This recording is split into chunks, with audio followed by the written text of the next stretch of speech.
তো বন্ধুরা কেমন আছো তোমরা সবাই? আশা করি ভালো আছো আর ভালোই থাকো। তো বন্ধুরা আর নতুন ব্লগে তোমার সুস্বাগতম। তো বন্ধুরা আমি আজকে অনেকদিন পর ছুটি নিয়েছি, কারণ আমার বাইকের ফার্স্ট সার্ভিসের ডেটটা চলে যাচ্ছিল, মানে 2-3 দিন হয়ে গেছে, ডেট চলে গেছে। তো শোরুম থেকে ফোন করে বললো যে আপনি সার্ভিসটা করিয়ে নিন, আপনার ফার্স্ট সার্ভিসের ডেটটা চলে গেছে। তো আমার এখন গাড়ি চলেও নি বেশি, 396 সামথিং কিছু চলেছে, কারণ আমি টাইম তো পাই না সেরকম চালানোর। তো কি করব, ছুটি নিয়ে তাড়াহুড়ো করে চলে আসলাম সার্ভিস সেন্টারে সার্ভিস করাতে, কারণ ফার্স্ট সার্ভিসটা মাস্ট বি ঠিকঠাক টাইমে করাতেই হবে, কারণ এটাই হচ্ছে গাড়ির একটা মেন। ফার্স্ট সার্ভিস অনেক এফেক্ট করে গাড়ির ইঞ্জিনের উপর, গাড়ির উপর, ঠিক আছে। তো আমি তাদের উপরে চলে আসলাম, এসে এখানে তো সেই ভিড় ছিল, আর অনেক রাত, মানে কি বলবো, সন্ধ্যা লেগে গেছিলো, ঠিক আছে, বাড়ি যেতে যেতে। মানে এটা আমার যাওয়ার সময় শ্যুট করেছিলাম, ঠিক আছে। মানে আমি গিয়েছিলাম মোটামুটি, ওখানে পৌঁছেছিলাম 12টার সময়। তারপরে 12টার সময় গিয়ে সব কিছু করে, যা যা ফর্মালিটি থাকে সব রকমের ফর্মালিটি করে, ওখানে আমার গাড়ি নিয়ে গেল। গাড়ি নিয়ে গিয়ে ওখানে প্রায় 2 ঘন্টা লাগলো, তারপরে সার্ভিস করতে করতে আরও প্রায় 1-1.5 ঘন্টা। মোটামুটি আমি গেছিলাম 12টার দিকে, আর আসতে প্রায় 5টা বেজে গেছিলো, ঠিক আছে।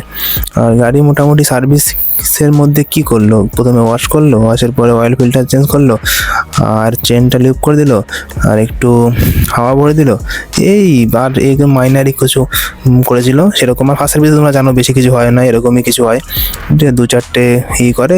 আর মোটামুটি আমার বিল বানিয়েছিল সব কিছু করে টোরে 787 টাকা, ঠিক আছে। লাস্টে তোমাদের বিলটাও দেখাবো।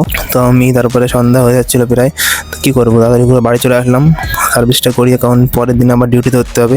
তো ওখানে গিয়ে দেখলাম প্রায় 5-6 জন বসেছিল ওয়েটিং রুমে, আমিও বসেছিলাম, ওখান থেকে ভিডিও করছিলাম। আমার কাছে গিয়ে ভিডিও করতে এলাও করছিল না, ঠিক আছে। আমি ভাবছিলাম যে কাছে গিয়ে ভিডিও করবো, কি চেঞ্জ করছে কি না করছে, কি প্রবলেম হচ্ছে কি না, সব কিছু শুনবো। কিন্তু ওখান থেকে অথরিটি বললো যে কাছে গিয়ে ভিডিও করা যাবে না, ফটো তোলা যাবে না, ঠিক আছে। তো কী বলবো, বসেছিলাম ওয়েটিং রুমে, বসে বসে দেখছিলাম গাড়ির কী হচ্ছে কি না হচ্ছে, দূর থেকে ওটা দেখা যায়, ওটা চেষ্টা করছিলাম। তো আমি সার্ভিসটা করিয়ে এবার বাড়ি থেকে যাচ্ছি, ঠিক আছে।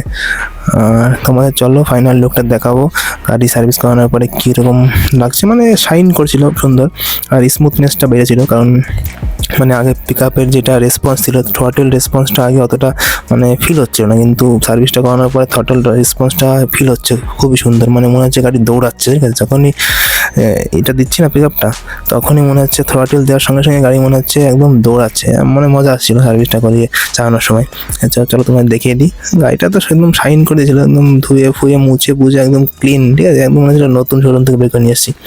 আর চালাতেও ভালোই লাগছিলো, এখনও পর্যন্ত সেরকম কোনো প্রবলেম হয়নি। আজকে মোটামুটি 2-3 দিন হয়ে গেছে, 2-3 দিন পরে আমি ব্লগটা ছাড়ছি, কারণ কাজ ছিল সেরকম, প্রেশারে আমি আর ভয়েস ওভার দিতে পারিনি, তো পরেই দিচ্ছি।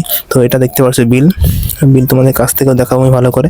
আর লাস্টে দেখতে পারবে ফাইনাল আমি কত পে করেছি, 787 টাকা।